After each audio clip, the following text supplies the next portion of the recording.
سورہ انشقاق مکی صورت ہے، ہجرت سے پہلے اس کا نزول ہوا۔ قرآن پاک کی ترتیب کے اعتبار سے اس کا نمبر 84 ہے اور نزول کے اعتبار سے اس کا نمبر 83 یعنی 83 ہے۔ اس سے یہ معلوم ہوتا ہے کہ سورہ انشقاق ہجرت سے کچھ عرصے پہلے نازل ہوئی۔ اس میں 25 آیتیں ہیں اور 1 رکوع ہے۔ انشقاق کے معنی ہے پھٹ جانا۔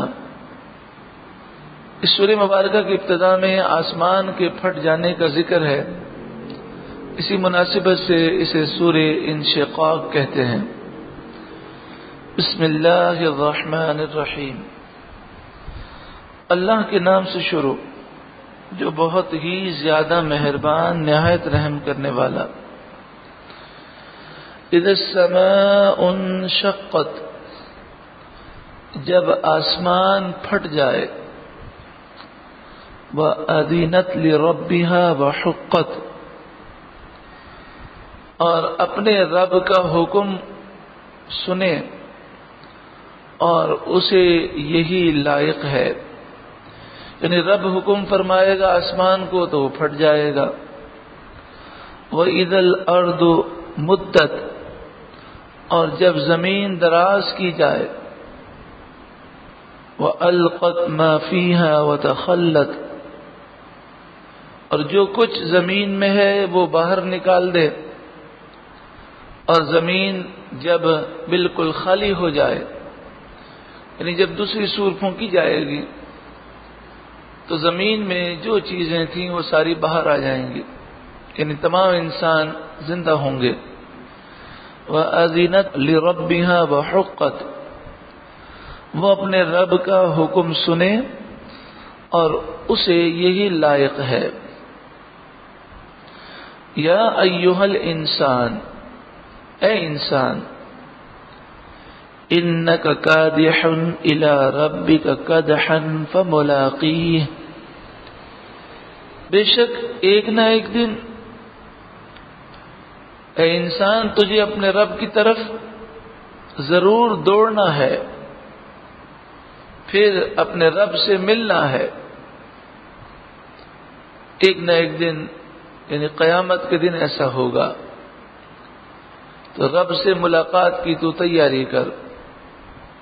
فَأَمَّا مَنْ أُوتِيَ كِتَابَهُ بِيَمِينِهِ، تو وہ خوش نصیب کہ جن کا نامہ اعمال سیدھے ہاتھ میں دیا جائے گا۔ فَسَوْفَ يُحَاسَبُ حِسَابًا يَسِيرًا، تو ان قریب ان کا حساب آسان لیا جائے گا۔ وَيَنْقَلِبُ إِلَىٰ أَهْلِهِ مَسْرُورًا، پھر جس کا حساب آسان ہو جائے گا وہ اپنے گھر والوں کی طرف لوٹے گا، یعنی جنت میں جو اس کا محل ہوگا اس کی طرف وہ جائے گا۔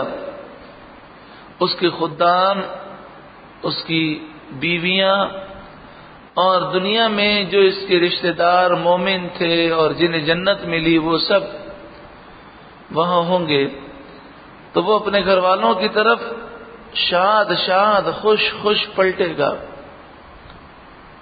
وَأَمَّا مَنْ أُوتِيَ كِتَابَهُ وَرَاءَ ظَهْرِهِ،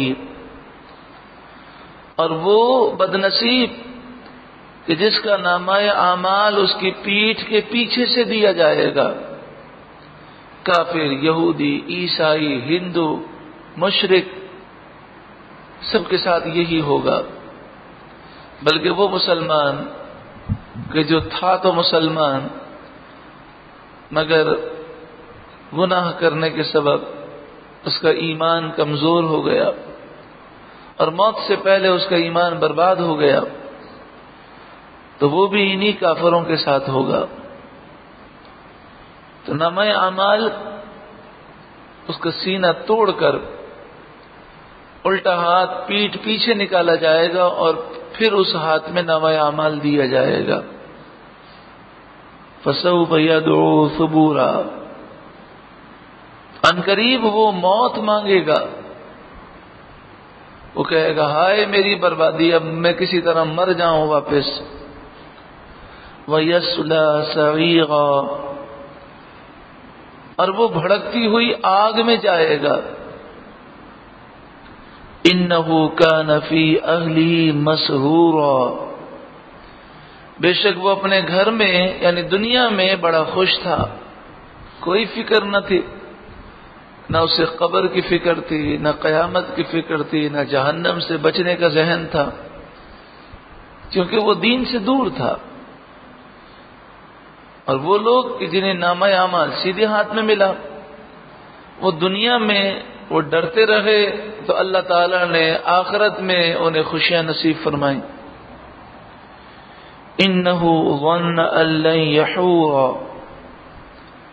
بے شک وہ یہ سمجھا تھا کہ اسے دوبارہ پلٹنا نہیں ہے، وہ قیامت پر یقین نہیں رکھتا تھا۔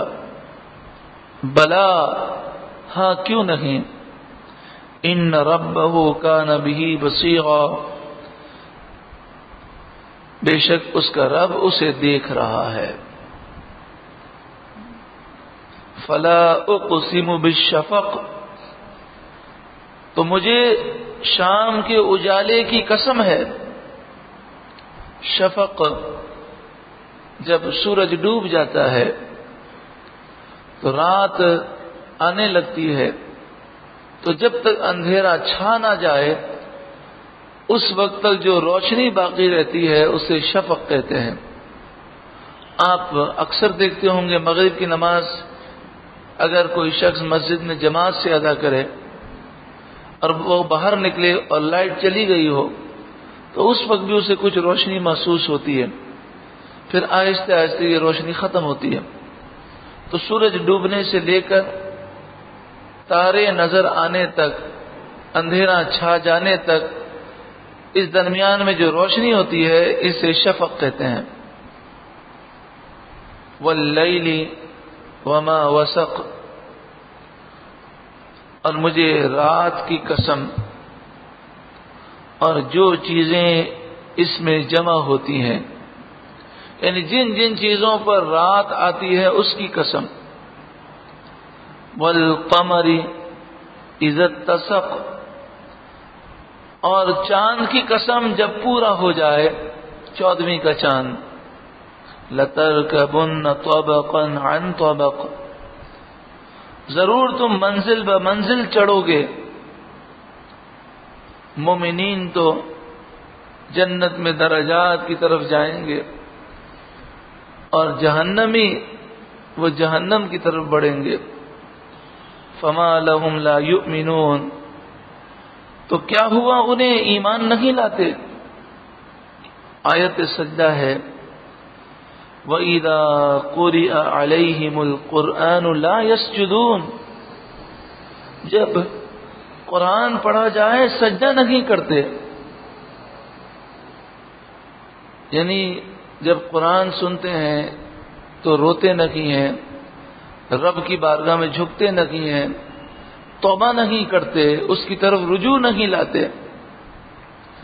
جب انسان قرآن سنے تو اس کا دل بھی رب کی طرف جھکنا چاہیے اور اس کا جسم بھی جھکنا چاہیے۔ تو جب ہم اس آیت کو پڑھ کر سجدہ کریں تو ہمیشہ یاد رکھیں کہ جس طرح ہمارا ظاہر سجدہ کر رہا ہے اسی طرح ہمارے خیالات، ہماری سوچ، ہمارا دل بھی رب کی بارگاہ میں جھکنا چاہیے، اور وہ یہ عہد کرے کہ قرآن سننے کے بعد پھر بندہ اللہ کی نافرمانی کرے۔ یہ تو وہ پیارا قرآن ہے کہ اسے کافروں نے جب تک سنا نہیں وہ سرکشی کرتے رہے، اور جب غور سے سنا تو وہ مسلمان ہو گئے اور کس اعلیٰ مقام پر فائز ہوئے۔ لیکن ہم کیسے مسلمان ہیں کہ سننے کے باوجود بھی کوئی تبدیلی نہ آئے، دنیا کی محبت میں اور گناہوں میں لگے رہیں۔ اللہ تعالی ہمیں سچی پکی توبہ نصیب فرمائے۔ تو آئیے، آیت سجدہ ہم نے سنی ہے، لہذا سجدہ تلاوت ادا کر لیجیے۔ بل الذین کفروا یکذبون، بلکہ کافر جھٹلا رہے ہیں۔ واللہ اعلم بما یوعون، اور اللہ خوب جانتا ہے جو اپنے جی میں وہ رکھتے ہیں۔ کافروں کی سوچوں کو، ان کے خیالات کو بھی اللہ جانتا ہے۔ فبشرہم بعذاب علیم، تو اے محبوب آپ انہیں دردناک عذاب کی خوشخبری سنا دیجیے۔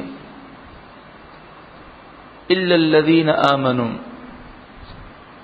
مگر وہ لوگ جو ایمان لائے، وعملوا الصالحات، اور انہوں نے اچھے اعمال کیے، لہم اجر غیر ممنون، ان کے لیے وہ اجر ہے، وہ ثواب ہے، وہ نعمتیں ہیں جو کبھی ختم نہ ہوں گی۔